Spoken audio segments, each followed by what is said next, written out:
আমি তার ধারণা হইতেছে আর আমি শাশুড়ি ব্যবহার করতে চাইছে। হ্যাঁ ওর মধ্যে খুব ওর তো আজ দেখ 11 বছর ধরে তো এটাই করতেছে না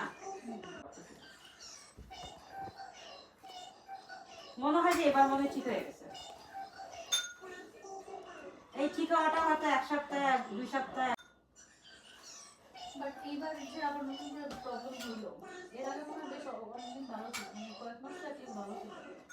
না ওর সমস্যা ভাই ভালো কখন থেকে জানিস ওর মতো চলতেছে আমি ওর চলতে দিতেছি তাই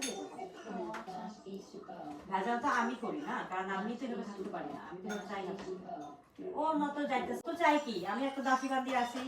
সে আরেকজন আছে ঘরে কাম তো আছে বাচ্চা তো আছে টাকা পয়সা দিতে হয় না ঘরে কোনো কাম করতে হয় না আমারও সময় দিতে হয় না বাচ্চাদের সময় দিতে হয় না কোনো পয়সা দিতে হয় না বাচ্চা নিজের আরাম রাখতে আছে সমস্যা কি শুধু রান্না করে ফেললো আর আমি হইলে অস্থির হয়ে থাকতাম এটা করতেছে এটা করতেছে আমি রান্নাতে টাইম নিই না বললাম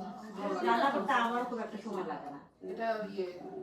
পালং শাক বাট না পালং না না, এটা পুঁই শাক হ্যাঁ পুঁই শাক? এটা দিয়ে হলো তো ভাত খাওয়া উচিত দোস্ত হ্যাঁ আমার তো চিংড়ি মাছ আমি জানি আমার বাচ্চা খাবে ইনশাআল্লাহ